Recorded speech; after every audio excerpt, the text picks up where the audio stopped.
Okay. Got it. All right. So every morning,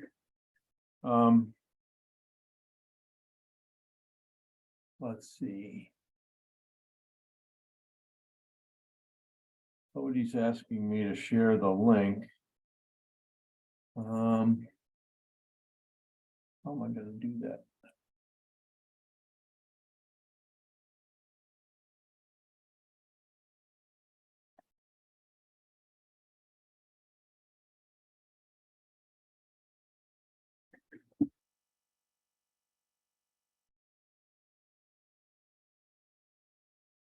Let's see what we can do here for Cody.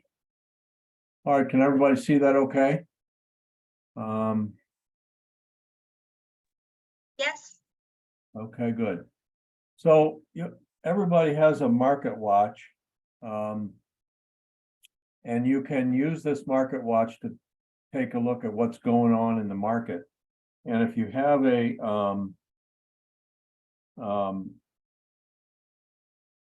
let's see.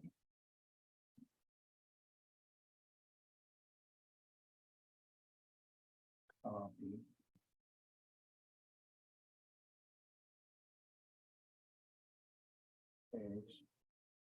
Okay, there we go.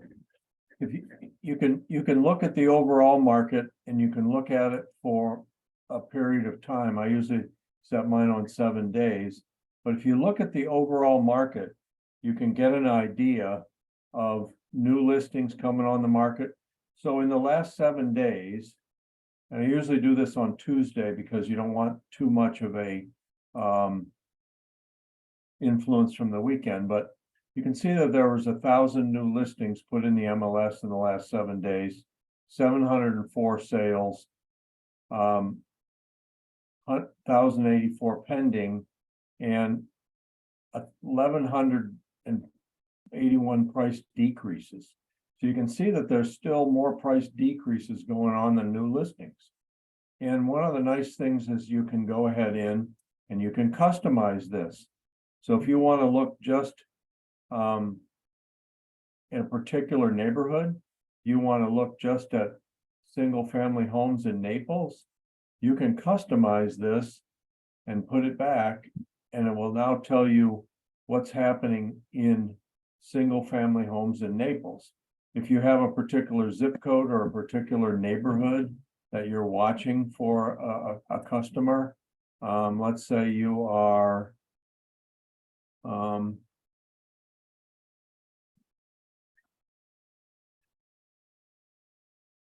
let's say you're looking into Pelican Bay, and you can see now that in Pelican Bay in the last 7 days, there's been 6 new listings, 6 sold, and 21 price decreases. Wow. So, you can always hyperlink to these two, and you can see what has happened. You can see some of these prices down 10%, down 7%. You can start to zero in on a particular neighborhood and see what's happening in the neighborhood. And if you're working with a buyer, you can dial in these numbers and share them. But the point is that if I look at overall at the market, it's still very active. I mean, you don't want to get too discouraged about not enough inventory. There's quite a bit of inventory coming into the market. Days on market are increasing a little bit because there's less sales, but more listings coming into the market. So use these tools along with most everybody has on their dashboard a thing called InfoSparks. Can you see that on the screen? Or do I need to reshare it? Can you see this graph? Yes, no? Yes. Yes, we can see it. Yes, we can see it. Thanks. I'm just sometimes in the sharing, when you move around, it goes away. So anyhow, there's a tremendous wealth of information out here You can compare up to 5 markets. You can zero in on a price range. You can look at different types of construction. And there's a tremendous amount of flexibility. If I want to compare a particular market or a particular neighborhood, like I wanted to do, I want to look at Pelican Bay. We're going to look at a development. And I'm going to look at Bay. So now I'm able to compare the overall Naples market for median closed price with Pelican Bay. But you can compare neighborhoods in here. You can get a lot of nice statistics. You can print reports. So make sure you use the tools that are available to you to provide market data to your customers. And of course, I think this month we sent to every agent a copy of our graphs that we use. So if you haven't gotten those graphs, make sure you send me an email. But we did email blast all of the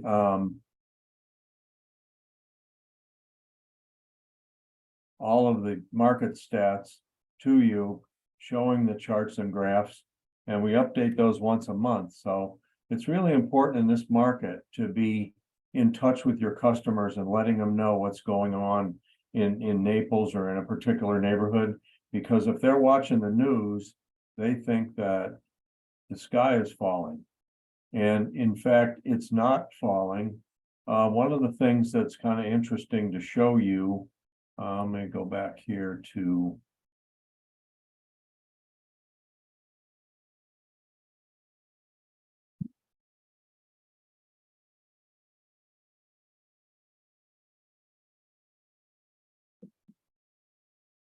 so it's interesting to see. I'm going to go ahead and back and share that. When was that update sent, Jeff? Do you know, for the market graphs? Oh, you should have gotten an email last week to your KW email, whatever you have on file with us.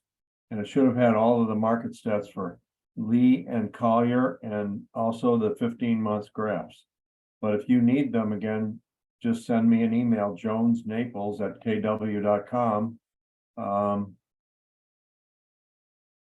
And I'll be glad to send them to you. Take a look at what's happened here to the list to sell ratio.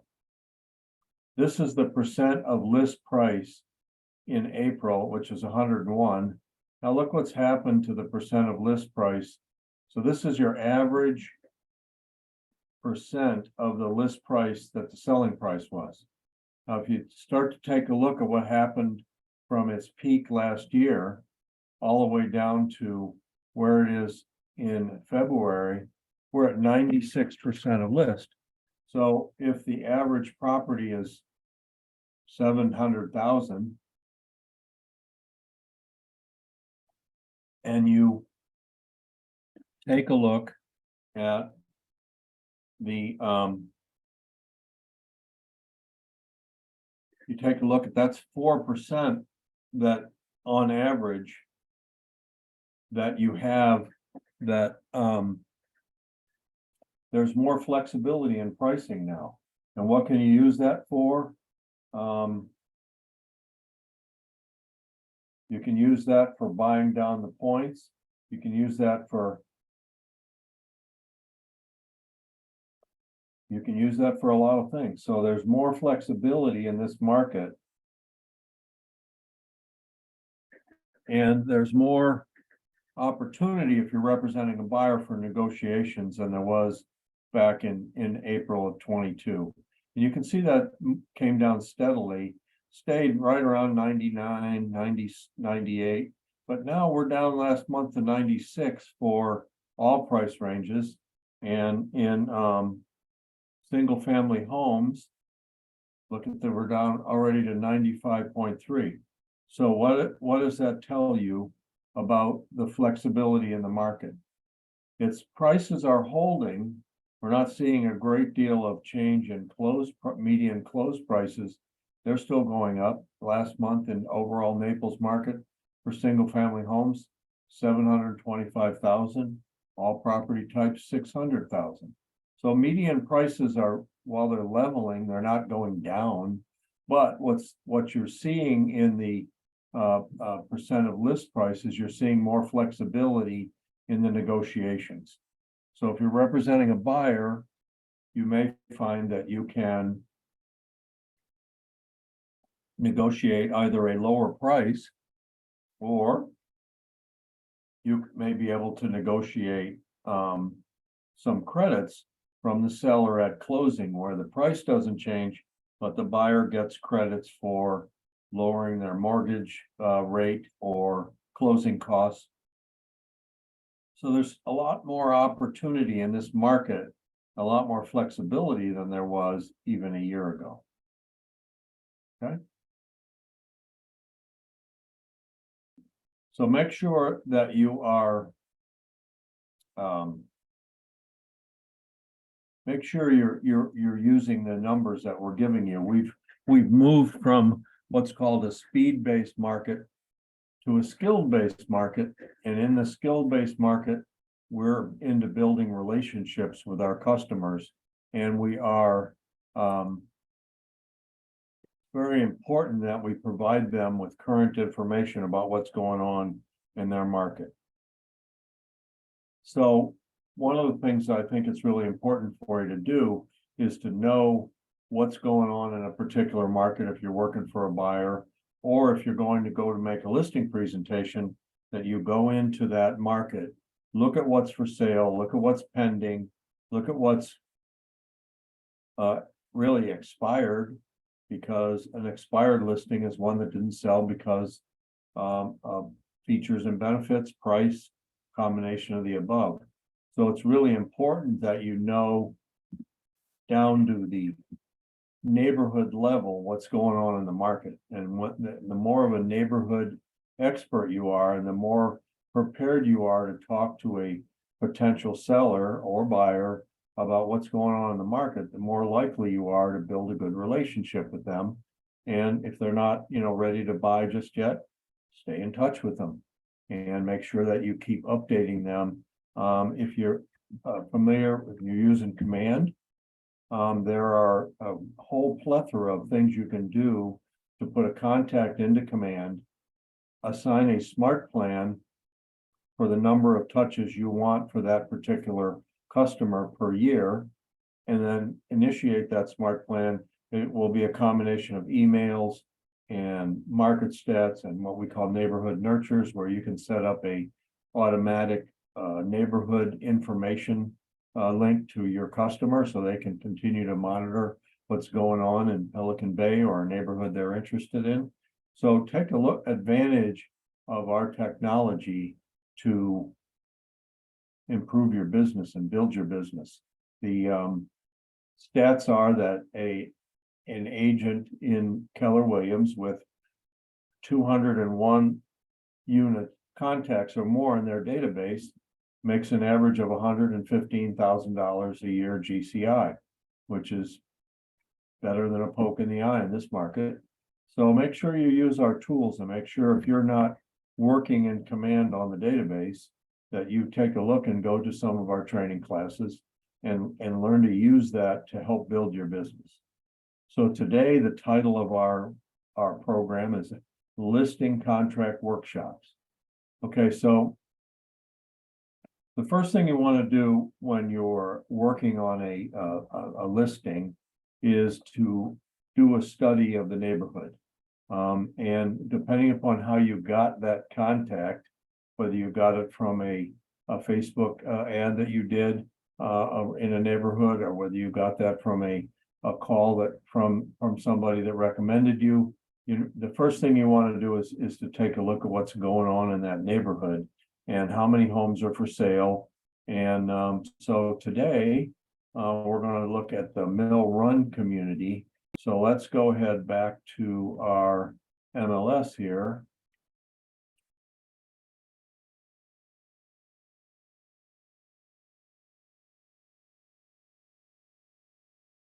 And let's go back to the overall Naples market. Let me share this with you. Doobie-doo.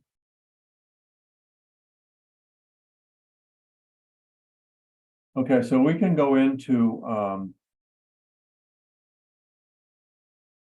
we can go in and do a development search for Mill Run.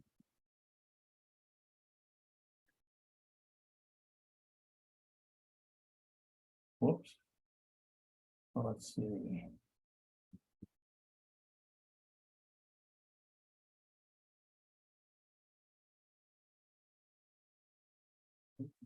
Find the Mill Run.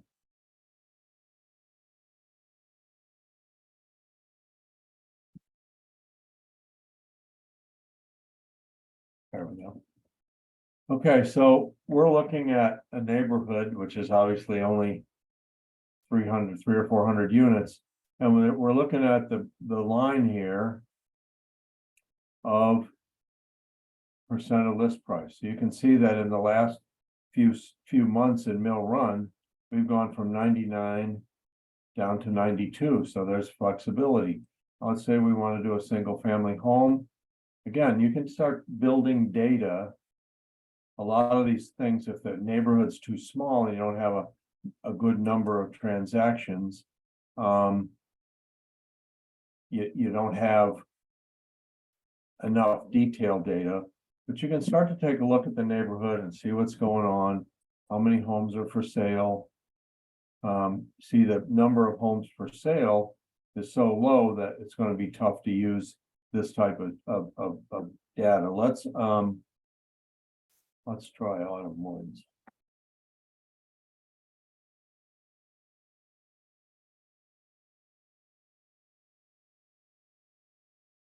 Still, again, we don't have enough sales to get a good number.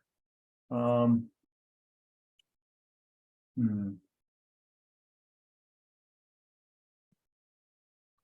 to think of one a bigger. How about Monterey?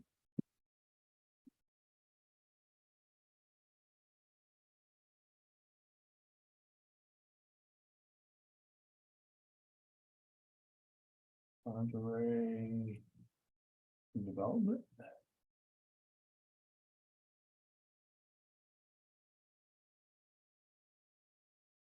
That should be a little bit better. Still not a lot of homes for sale. Not really that important. We can actually go into MLS here and get a little bit different picture. But I want to try to show you how you can approach doing a listing presentation and a listing contract. And we'll exit out of let's go back into MLS.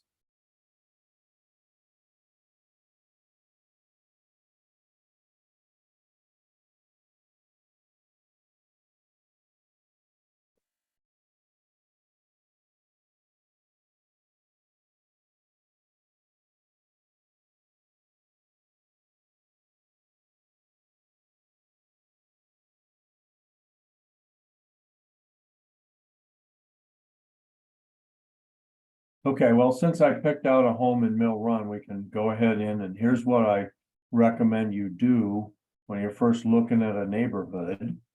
Let me share this screen with you.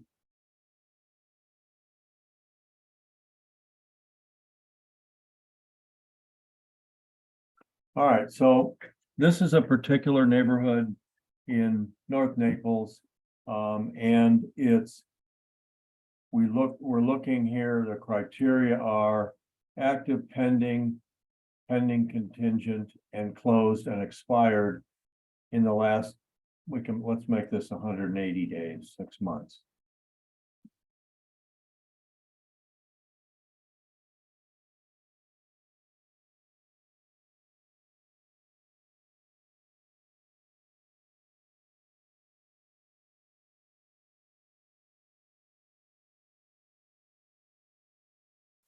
Okay, so what do we see in here? We see that there's been you know, an expired, we see we have one pending, we only have two active, but we have quite a few sales in the last year.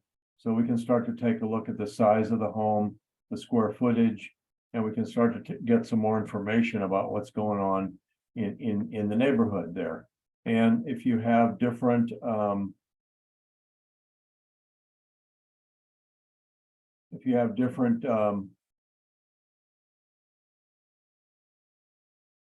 okay, so I have a number of different, displays set up, and this one will start to show us the list price per square foot and the sale price per square foot. So we can start to get a little bit more information about where the home was listed and where it sold, okay? So we have our basic listing of what's going on in the neighborhood. And we get a call to list a property that's not active on this list, but it's in this community. So what's the first thing we do? Is we want to go and look at the property, always look at the property appraiser's report here. Okay. Not sure. Back to Colin Fraser. Okay.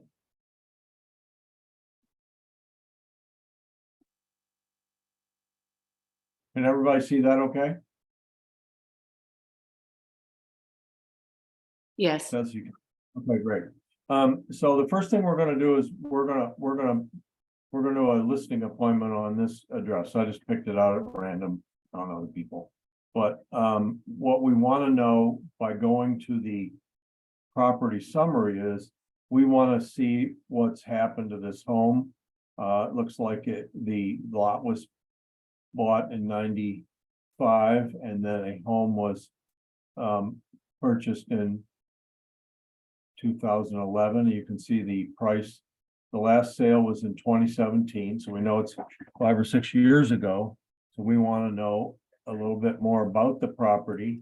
Okay, we can see that was built in 1995, added a deck in 99. We can see the most recent permit history here, and we can see that a new roof went on in 2020, was permitted, so that's a good sign. The roof's only coming up on 3 years old. And we can get an idea what the permits look like.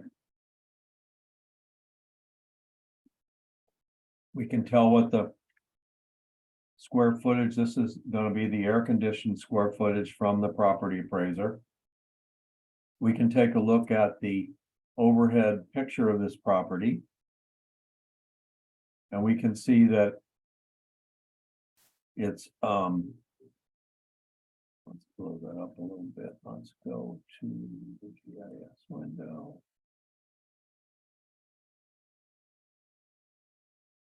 Okay. So this home is on a cul-de-sac. It's facing, usually there's a north arrow here. So we know it's facing kind of north and kind of west, right? Doesn't look like it has a pool. It doesn't have a pool. So we can tell a little bit about the features of the property. Let's go back here. All right, and there's usually a sketch.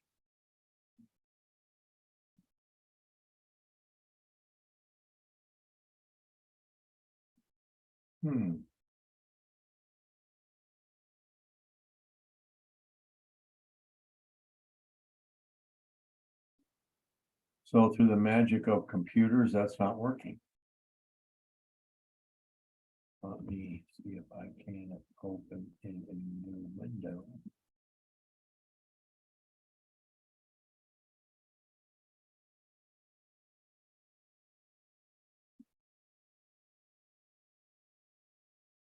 Oh, all right. In most cases, you'll get a sketch of the property. We can also look at the tax bill.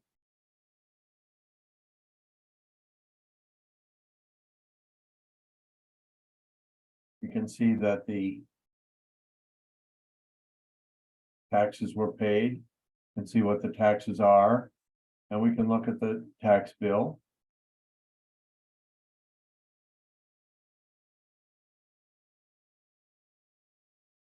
So we can tell that there's no non-ad valorem assessment, so it's not located in a CDD, and there's no special tax districts here or anything that you have to worry about. And there's the recent taxes. All right. So we can learn an awful lot from the property appraiser's office. And what else can we get? We can get the legal description for the property and all of these things we need to do our listing contract. So always go to the property appraiser site and see if you can't get all of this information ready for you to write your listing contract. And then we went back and we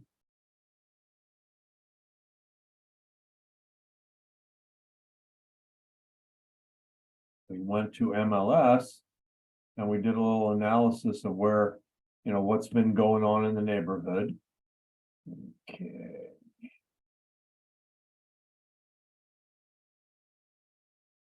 Let's go back here.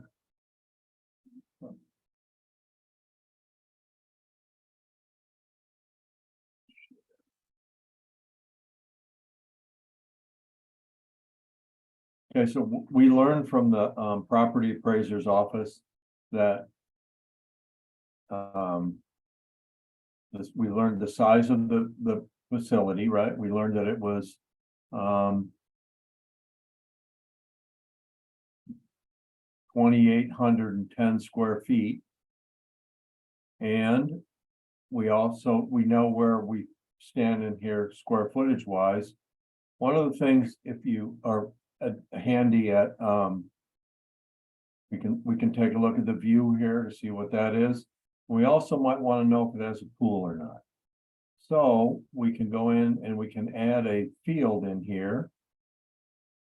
So those of you that are familiar with Matrix know that what you can do is you can mouse over a field till you get an arrow like that, and you can insert a column.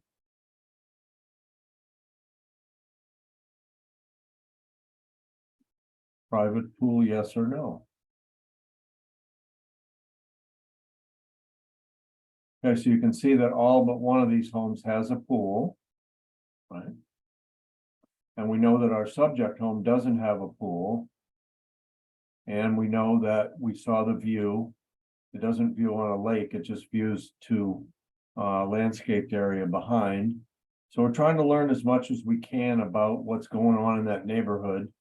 And also, for those of you that don't know, there's an SDE here, which means sold data entry. So when you sell a home in that is not listed in MLS, you can always, as an agent, a selling agent, you can always put that into Matrix by using an abbreviated form, and then your broker has to authorize it, but it goes in as what's called a sold data entry. And you can see that this sale was much larger than and much higher square footage than anything that went in there before.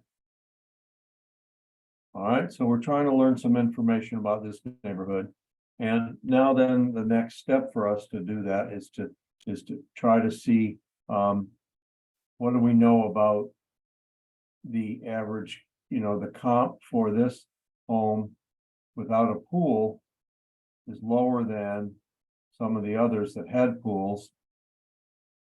So we know maybe that's a recent sale.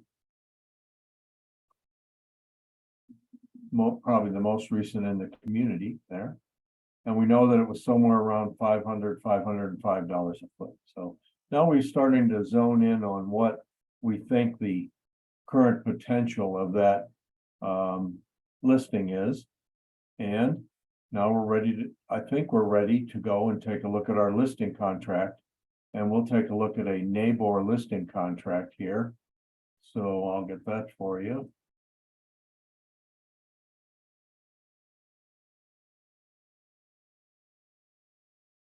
Oops. Quick links.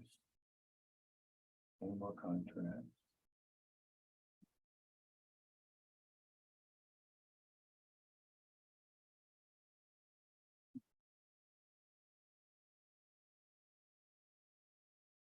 Alrighty then. Need to stop my share. Go back. Share my screen. There we go. Get a little bigger view of that, maybe not quite that big. Let's go down to. Okay. So it says you can see that, which is good. I'm gonna move this up here. All right, so now we're ready to do our listing contract, and for those of you that are familiar with this, it's fine. For those of you that are not and have not done a listing contract, we've done the research now. And our research says we know who the seller is. We know that from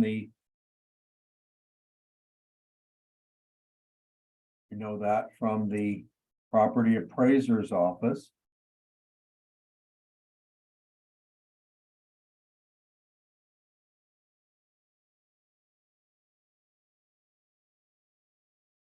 So there we know the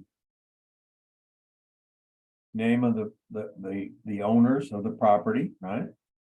And we know what the approximate square footage is. We know from our property summary, we know what the parcel ID is. We know what the address is. We know the legal description. So we should be pretty well, along. Sorry. And ready to go to our contract there. So.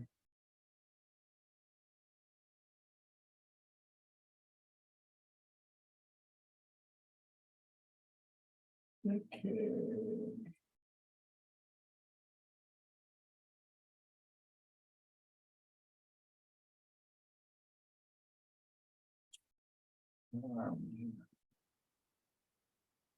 There we go. Found them. This pops up. It goes here. Goes here. Hey, there we go. All right. So we know the seller, we know the broker, it's Keller Williams. And Keller Williams Realty Naples or Realty Marco. I don't know who all is on the call today. So let's talk a little bit about how we are going to put this together. The first thing we need to know is we've done an extensive job in assembling this contract with naming all of the various real property that can be conveyed. If it's not there, you don't have to draw a line through it. If it's there, and if you and the seller agree on what's going to be conveyed, that should be included in the listing contract. If there's televisions, notice that there's brackets are included, the television's not unless the seller decides to include televisions. Anything in there that can be named that's going to be included. If it's going to be furnished or turnkey, we're going to need an inventory. Because what we want to do is we want to make sure that the seller has identified everything that they're going to convey with the property. And obviously, if it's furniture, if it's turnkey where we have pots and pans and silverware, we need an inventory. And we need the seller to agree early on exactly what's going to convey. An example might be a Ring doorbell. A Ring doorbell is screwed into the wall, therefore it's a fixture, therefore it conveys, unless the seller says, nope, I'm taking my Ring doorbell with me. I'm not leaving that. So it's really important to spend some time when you're writing this listing contract to make sure you pin down with the seller all of the things that are going to convey and that they're listed. And if they can't be listed on this agreement, that there's a separate inventory taken to identify, and that's a great idea if you're a listing agent, for you to have that inventory ready and for you to post it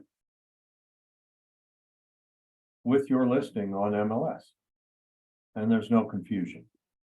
I'll give you my story that I use every time I teach contracts and talk about what conveys. For those of you that are tennis players, you're pretty much aware that love means nothing. And in real estate,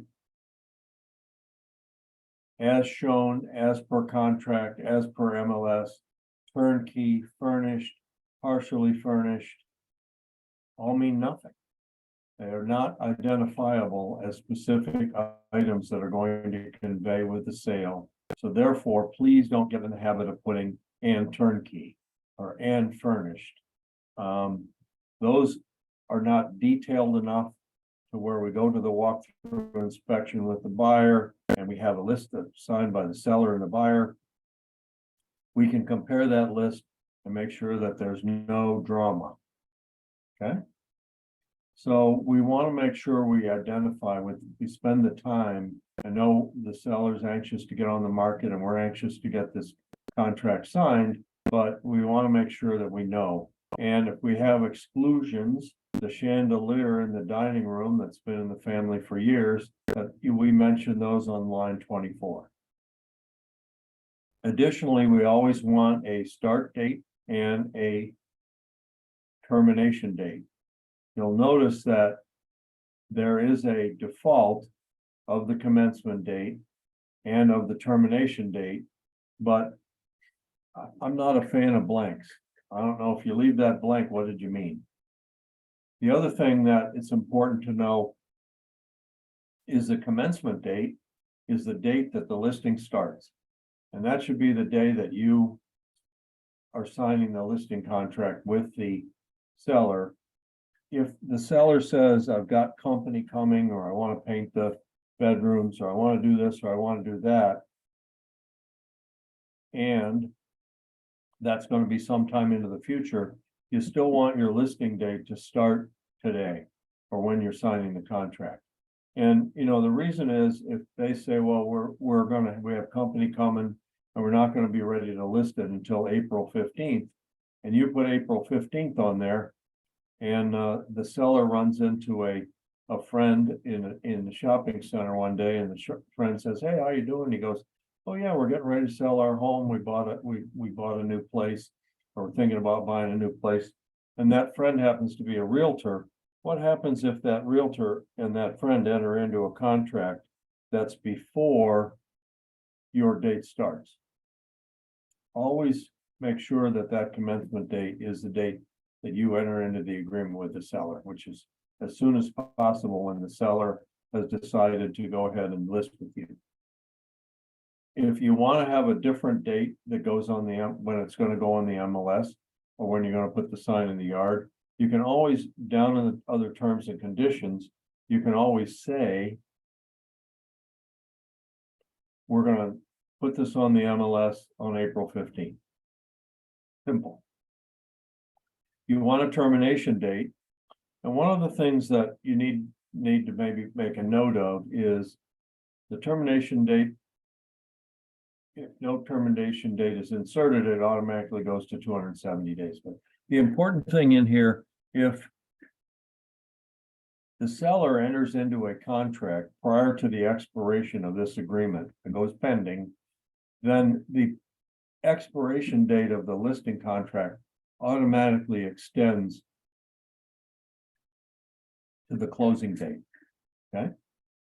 So you want to make sure that you keep your termination date or your end date on your listing agreement out there so that you don't accidentally, or you don't want the listing to expire and the seller starting to get contacts from people that want them to list again. So be careful with that termination date and make sure you understand that if it goes under contract, that date automatically gets extended.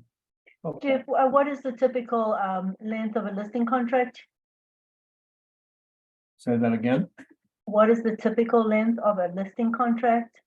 You know, I would say 6 months. Oftentimes, you know, depending upon your relationship, you might get a year, but that would be the maximum would be a year. And so you wanna give yourself time to sell it and, you know, 3 months used to be a gracious long time to sell a property, but now our days on market are extended out. So I would say you want, excuse me, at least 6 months, because you're gonna put in marketing and pictures and you're gonna do a lot of open houses and a lot of work. So you want time for the property to get on the market and for you to get a good contract for your seller. Okay, so down here, we're describing the property. And again, you remember, we went to the property appraiser site. We got the legal description, we got the property address, we got the property identification number, and obviously we're in this particular properties in Collier. Now, on lines 30 to 32, those number sides need to be, this is a single family home in a private neighborhood, so obviously there's no separate storage lockers or boat docks. Could be a boat dock if it's in a boating community, but these pound signs there, if you to actually put in the actual number of the parking space, A101, A106, ditto for any separate garages, storage lockers, boat docks. And you want that number in there because you want that to uniquely identify what is conveying with the sale.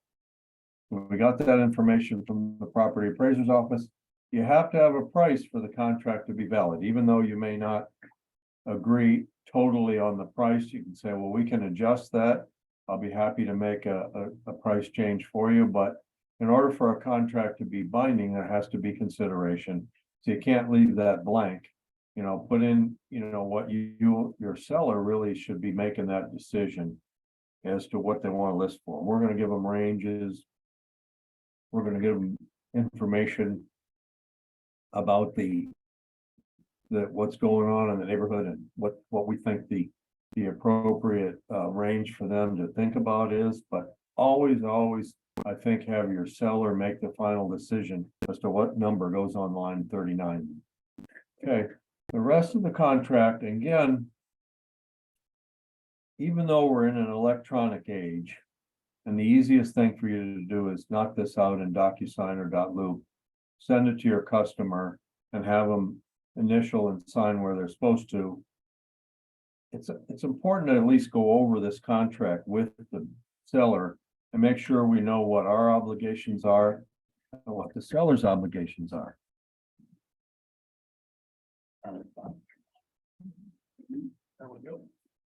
So let's go through this, and we want to be able to be fluent in this so that if the seller has questions, we know exactly how we're going to answer them.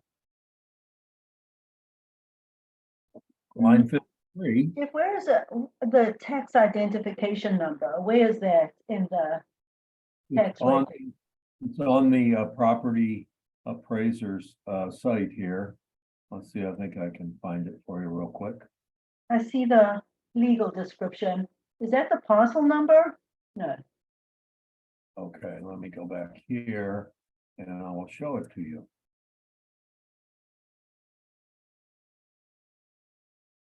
Okay, we're back. So the parcel number is the PID number, right? This is the post office address. And this is the legal description here, legal. So those can all come off of the property appraiser site. Okay, so property tax identification number is what, Right. the parcel number here? Yes. It's also called the PID number, parcel identification number. And while we're here, where does it show the square footage of the property? Right there. Where's that? Oh, area. Which one? It's on the property detail tab right there. Now, remember, we're dealing with the air-conditioned square footage, not the adjusted area, which includes the area under roof.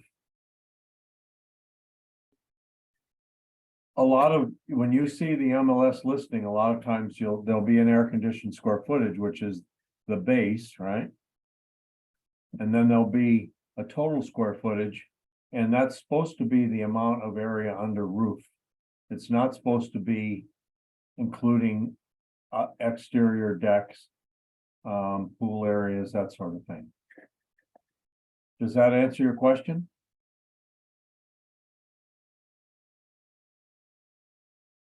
Yes? Yes, so in the multi-list, we're just putting the residential area in there. It's just the square footage under air, which is the residential area. Okay, This is adjusted for any, for the garage, it's adjusted for an outside deck, it's adjusted for whatever's under the roof of the house. Okay? That's what that means. All right, let's go back to our contract. Okay, here we are. So there, there's your property tax identification number, PID. There's your address. All right, so let's keep going. This is obviously what the broker's responsible for, right? Promote the property, take reasonable precautions to distribute information to other brokers, to the consumer sites. And that's the broker's responsibility. So, 53 to 58 have to do with, are we going to put this property on the MLS and advertise it to the general public? Or if we're not going to enter the property into the MLS, then we're going to check box 2. Now, remember, this MLS 8.0 rule has come into play that says if I'm going to do any type of marketing to the public, a sign in the yard, flyers distributed around, any type of social media advertising, any type of promotional material, then that's going to be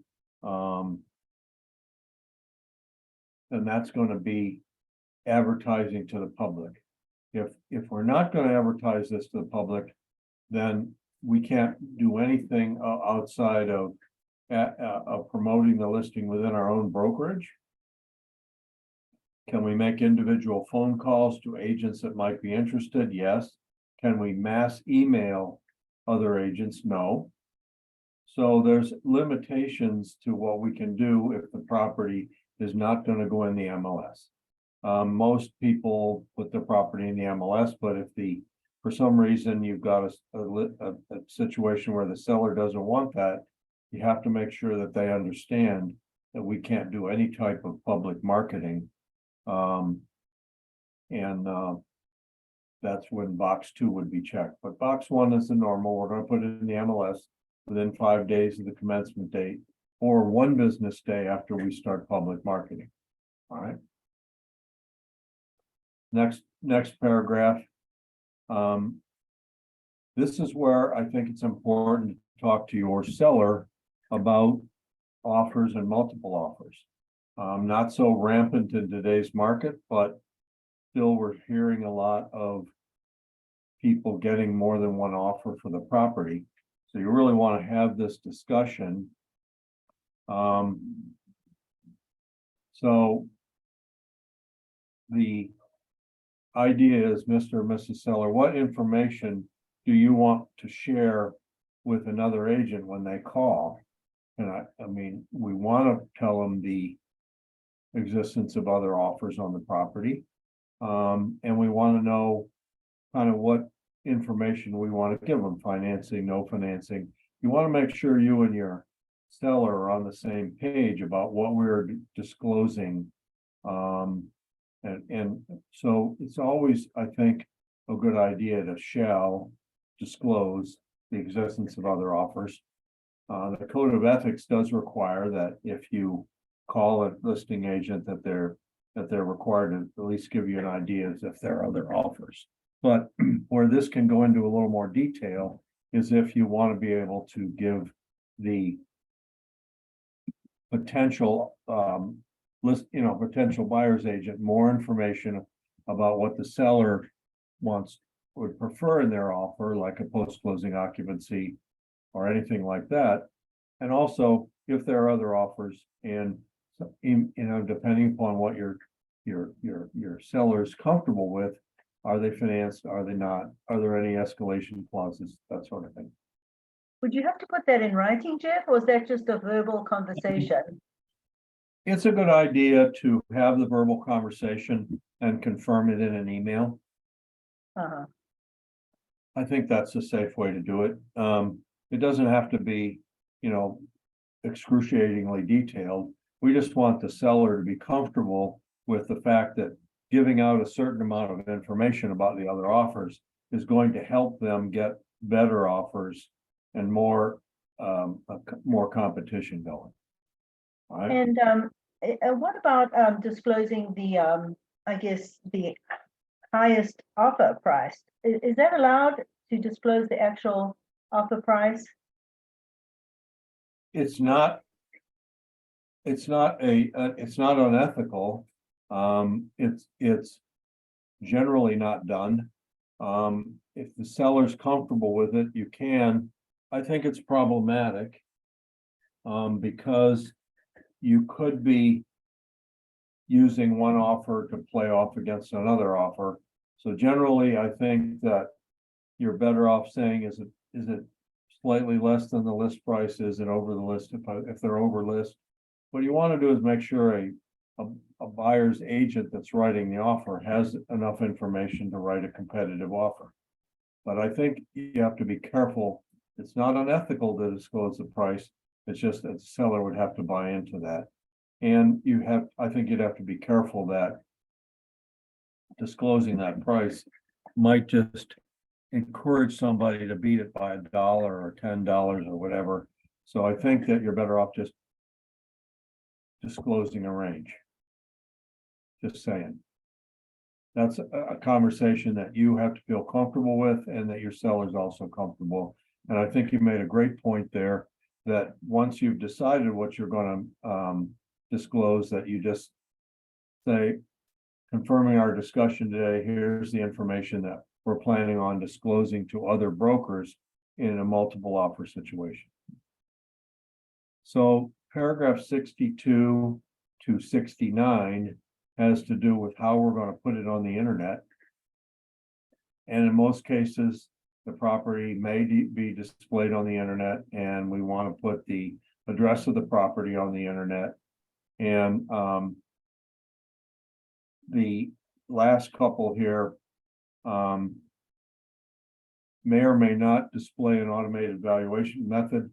Okay, so where this came about was with Zillow, and Zillow developed the Zestimate, which I'm sure everybody's heard about. And oh, by the way, if you're going on a listing presentation and there's any information about that home or a similar home in the neighborhood, you need to know what that Zestimate is. Whether you agree with it or not, you know that the customer is out there looking at what Zillow has for their Zestimates.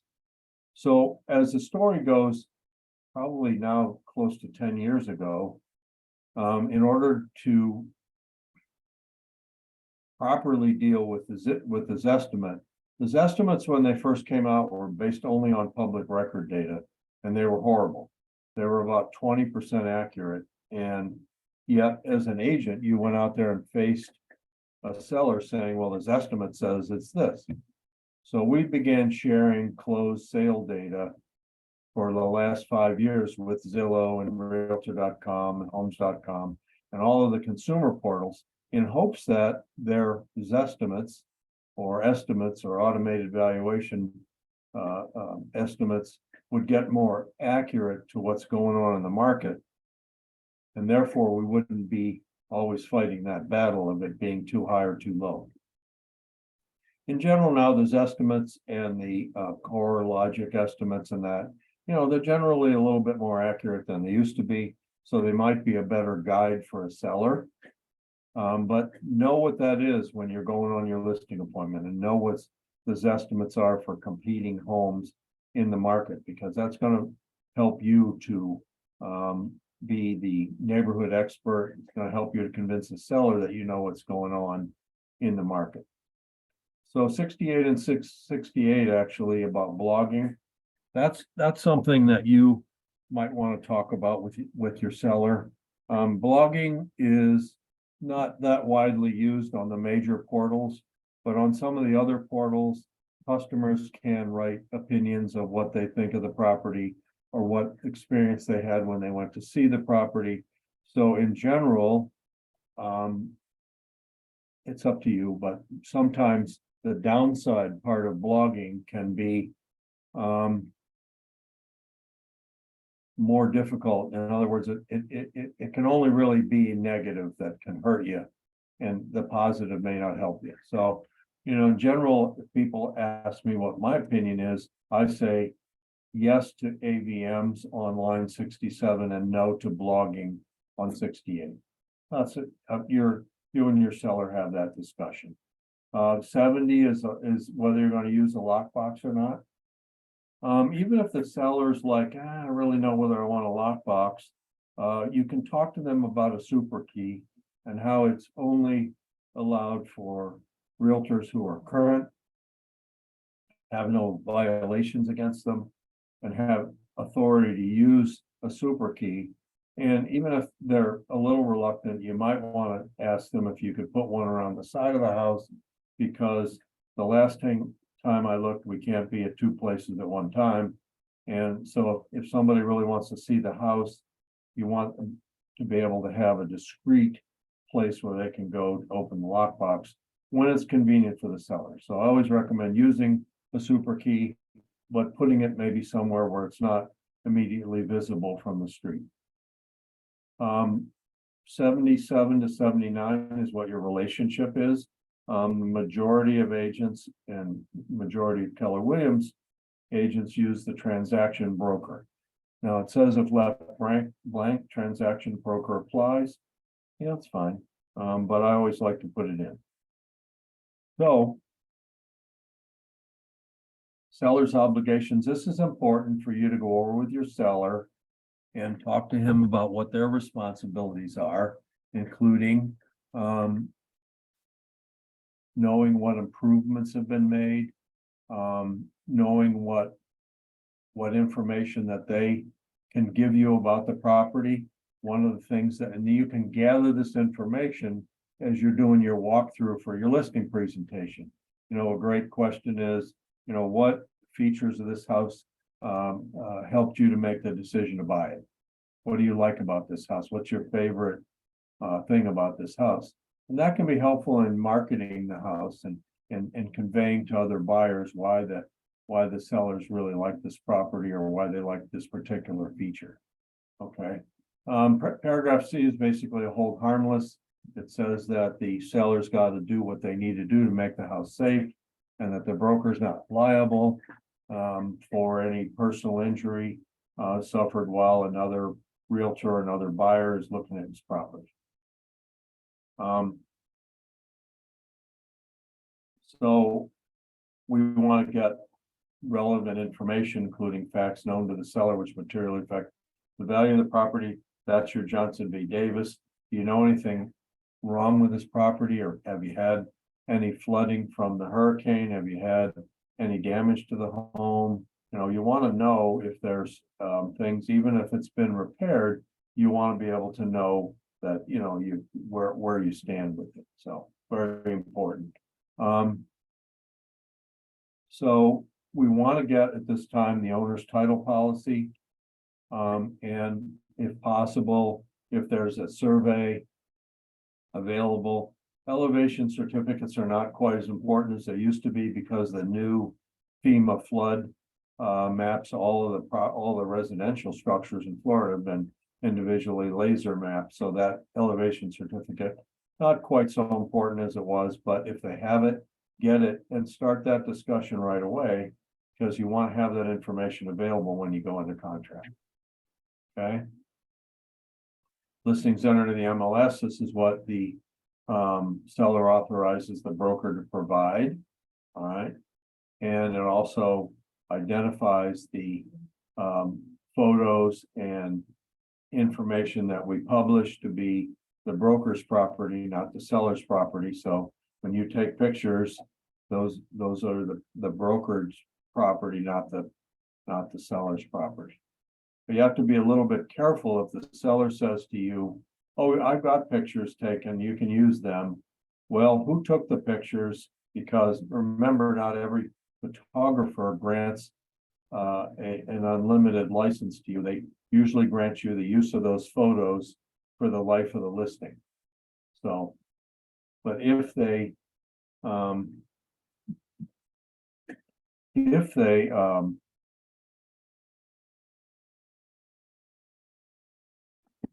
have photos and and you have access to them, you want to use them, that's great, but just make sure that the seller owns them or has permission to use them if they're going to provide you with any type of property photos or marketing information.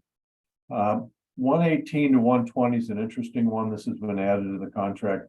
You know, recently, many homes have cameras. The cameras are capable of recording not only audio but video, and or excuse me, both, not only video but audio. Audio is kind of considered to be people get I guess videoed, they say an average of 12 times a day in their normal course, going into a shopping center, going to or from the office. So video recording is not considered such a concern, but if your customer is planning to have the audio recordings on during showings, you really need to disclose that with a little tent card or something. It's also important when you're doing an open house, if those cameras are on, you need to let people know that they're being recorded. And if, you know, the best advice really is turn them off when they're showings.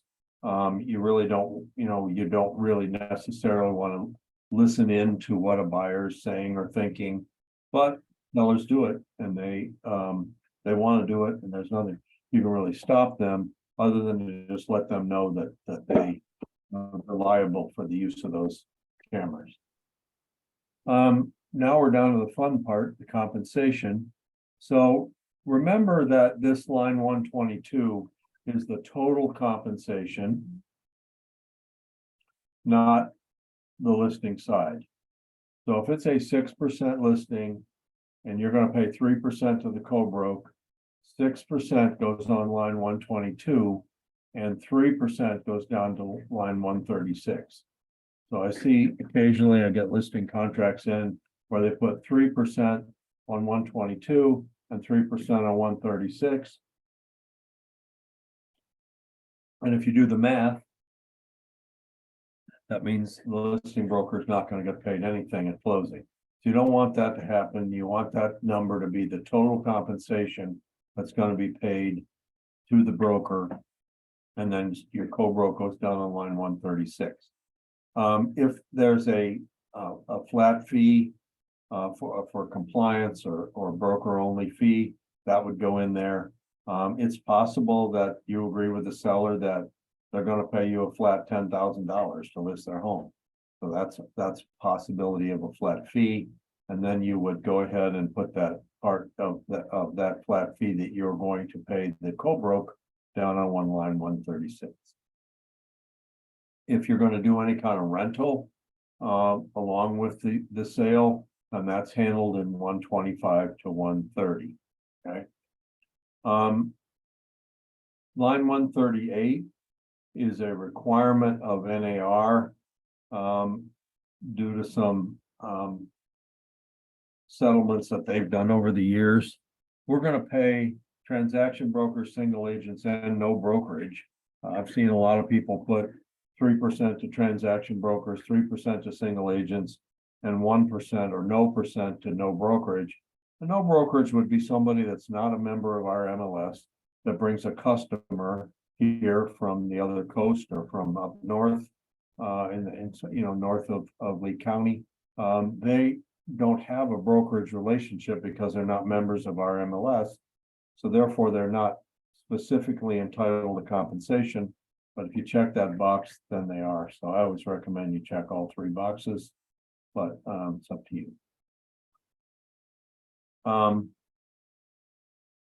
Basically, 140 to 143 says any way you sell the property, whether you exchange it, transfer it, depending upon how you convey it, we still are entitled to a commission. 144 to 149 is kind of misunderstood by most people. Basically, what that's there for is to prevent a seller from working out a deal with a buyer who's seen the property during the time you have the property listed and just says, okay, well, my listing with Agent Jeff expires at the end of March. So why don't we talk in April? We can work this out because I won't have to pay Agent Jeff a commission. So basically that 145 there can be 60, 90 days. It probably can't be 180, but it could be a period of time that if someone has seen the property during the tenure of your listing contract and a sale is made to one of those people, you're entitled to compensation. Now, notice that the entire thing is nullified if the seller lists with somebody else. So that's the purpose of that term. One of the nice things here is in the next couple sections here is do a seller net sheet. There's an app that Title Alliance has that can automatically generate based on a price and the information for what the seller's mortgage was and all that. It can automatically generate an idea of what the seller's net is at a certain price. And basically this paragraph is going over all of the charges that the seller will face when selling the property. And a lot of sellers don't really understand that in addition to commission, there are other fees and costs that the seller has to bear.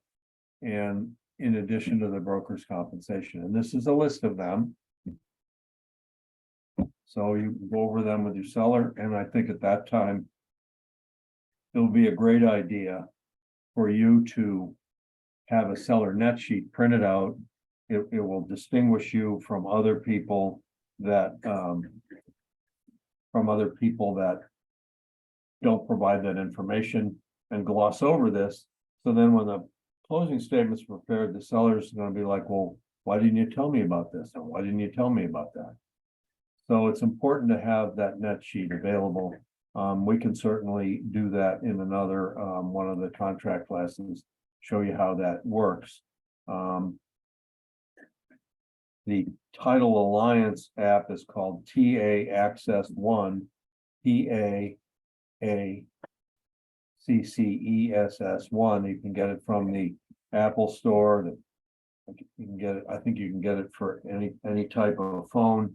And you can also get it from their website. And it's very simple. You put the information in, it does a nice job of saying, okay, Mr. and Mrs. Seller, here's what you can expect to put in your pocket when you're all done here. The rest of this is obviously taxes are based on the homestead exemptions that the or other exemptions that the seller has, and they're going to be prorated to the day of the sale belongs to the buyer. But if we sell this in May, seller's still responsible for the first 4 months of property taxes. So just make sure they understand that all of that is going to pass on to the buyer. Seller's disclosures are important. I think it's important to understand that the seller does not have to provide a seller's disclosure by Florida law. A lot of agents will tell you your seller has to send a seller's disclosure, or your buyer must sign the seller's disclosure. Be careful with that. Florida law does not require a seller to provide a seller's disclosure. We have a lot of cases here where sellers are investors or where they're inheriting property in an estate. They've never lived in the home, they don't know anything about it. And if they start trying to answer questions about the home, they can expose themselves to, failure to disclose or disclosing something that isn't true, but they didn't know. So if your seller doesn't have any knowledge of the property, I don't know that it's a great idea for them to try to fill out a seller's disclosure. 199 to 201 have to do with a foreign seller.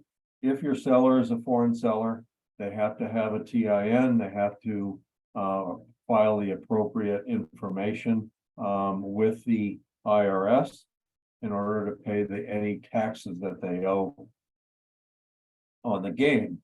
And I will tell you that there's been a lot of gains in the last few years. So if your seller didn't buy that, I bought the house back in 2015 or 2012, they've got a big gain and they're going to have to pay some of that in tax.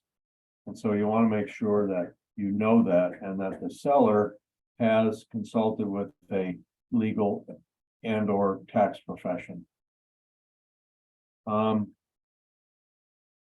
seller shall provide that homeowners association disclosure summary is required to be presented by the seller, or if not, the buyer can trigger a 3-day document review similar to the condo document review. And that leaves that, so by not providing that information timely with the contract, you can actually give the buyer a chance, an opportunity to get out of the contract. So you don't want to do that. You want to get the seller to give you their current information about fees they're paying in the HOA. And obviously the condo disclosure is a different thing, but you want to get that information up front. This is line 204 is a problem because it can affect the buyer's ability to get insurance. If there's an ongoing claim from Ian and the seller's filed a claim, chances are the buyer on the other end is not going to be able to get insurance until that claim is settled. So you have to be very careful about that, especially in light of what we went through last fall. Lead-based paint, simple. If the home is built prior to 78, you have to fill out the lead-based paint addendum. It has to be signed by all parties, including the listing agent and the selling agent. And documentation has to be provided per the booklet that's in your library of lead-based paint. There's a Collier County Code residential compliance brochure that you can give to your seller if they live in the county outside of the city. That obviously they want to make sure that the property has everything's permitted and everything's in compliance.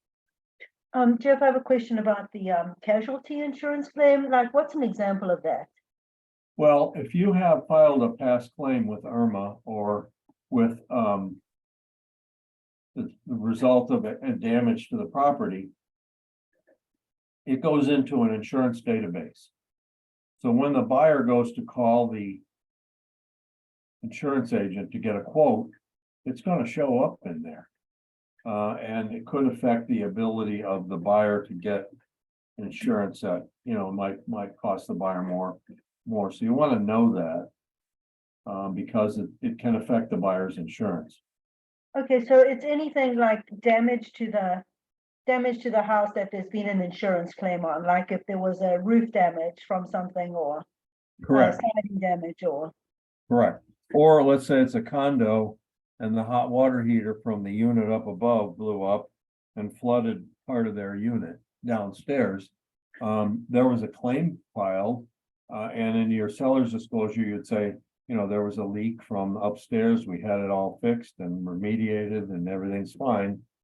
So you're not disclosing it, you're not hiding a defect, but you are disclosing the fact that there was an insurance claim for a casualty loss.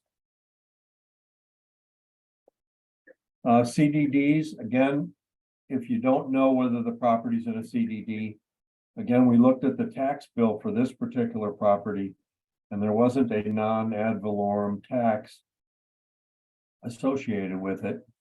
So therefore, it's not in a CDD. But if it is in a CDD, then you'll see an entry on the tax bill, which is why we went to the property appraiser first. You'll see an entry on the tax bill that will indicate that it's in a CDD, and then you have to have the CDD disclosure. Okay. So we're talking, we need to know a little bit about assessments from the seller. What does the seller know? Are there assessments on the books? Or are there assessments being considered which might come on the books before the property sold? Or before it goes under contract. So you need to know, sometimes the seller, especially if they don't live there very much, or they're inheriting the property, they don't know that information, and therefore you're gonna need to call the appropriate condo or homeowners association to get that information. This is in paragraph 9 is a clause that a lot of sellers object to. I don't have any problem if you take it up, because in the heydays of 2021 and 2022, there were a lot of ready, willing, and able buyers that came to the property and offered full price and didn't get it, or the seller turned them down. So, basically the seller is obligated to pay you if you bring them a ready, willing, and able buyer and it closes. For some reason, the deal blows up over financing or repairs or whatever. You really are hard pressed to go after the seller for that. There is a little bit of a clause in here, which again comes into play very infrequently, but let's say the contract falls through, the buyer loses their deposit. The broker can claim 50%, up to 50% to be their commission. Normally, if the contract falls through, repairs or for financing, you put it back on the market and you relist it and find another buyer. But there is a provision in here that you could ask the seller to pay your commission out of those return deposits. Not much else here other than the seller is not able to ask you to do anything that would violate the NAR Code of Realtors. They can't ask you to market to a particular group or to do things that might be offensive to people, familial status, religion, sexual orientation. All of those things are very sensitive. I don't want you showing the property, that sort of thing. They can't ask you to do anything that would be in violation of our code of ethics. That's about it. There's a few addenda. Limited brokerage services is when someone's just charging them, put it in the MLS for a fee. That's what the reason you wouldn't list it. We don't do listings like that, but that's what that box is there for. Okay, so the seller's signature, seller's name, seller's mailing address. So we need the contact information for the seller in case they need to be notified by a lender or a closing agent, so that they can reach them and get information that they may need. You can, if you'd like, send these contracts to me. to review and sign. You can also sign them yourself. And then I'm gonna see them on compliance. So I think it's important that however you do this, whether you send it to me before you present it to the seller for signature, or whether you sign it, that the seller gets a signed copy of the listing agreement.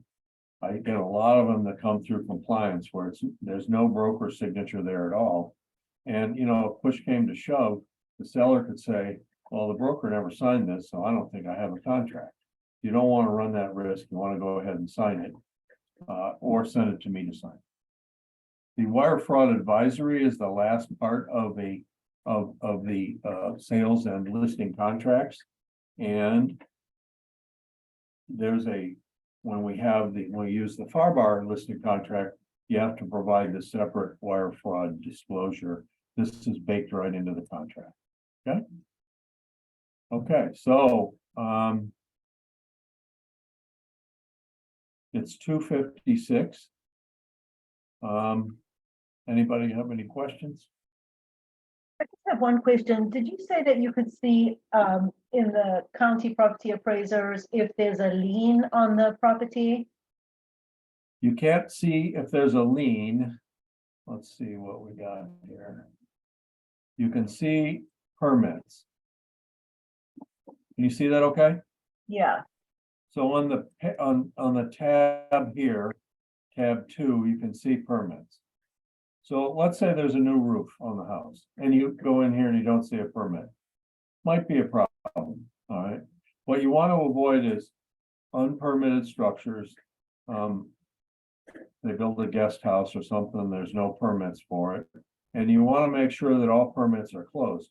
The only thing that will tell you in detail about permits and liens and code enforcement violations is what's called a municipal lien search. And that's done by the closing agent. When you hire a closing agent, that's the first thing they'll order is the first thing they'll order is the municipal lien search. Where you get into trouble on as-is contracts is often that lien search isn't done prior to the end of the due diligence period. And in an as-is contract, the seller doesn't have any responsibility. So we have some language that we encourage you to put into an as-is contract that will protect your seller, or excuse me, your buyer, in case there are any open expired permits or liens. And I can probably, I have 2 minutes, I can probably share that with you.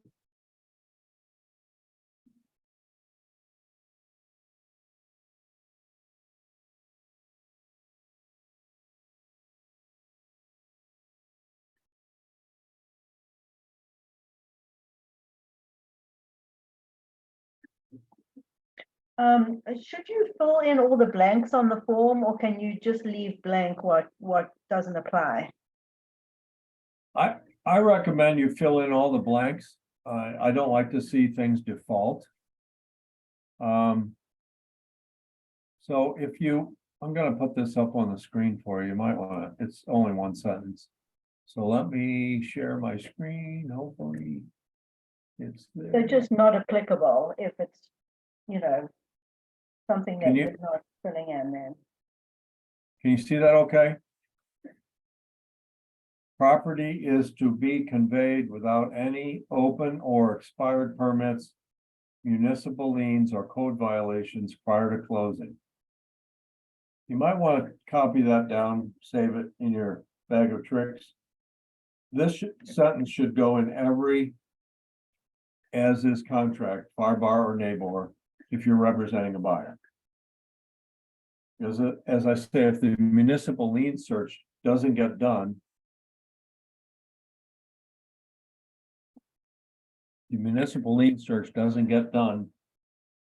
prior to the end of your due diligence period in an as-is contract, the seller has no responsibility to deal with permit issues, liens, and code violations. And as soon as your buyer signs on the dotted line and it becomes their property, they inherit all these problems. The seller doesn't, the seller is no longer responsible as soon as the buyer buys the property. Okay? Does everybody have time to write that down?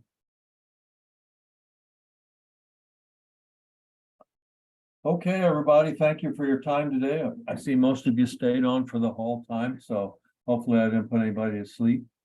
And hopefully you got some good information on how to write a listing contract. As always, call me, text me, email me if you have any questions. If you'd like me to look at a contract before you send it, I'm happy to do that. You can send it to by DocuSign or .loop or by email or however you'd like. Have a great day, everybody. Thanks a lot. Thank you. you.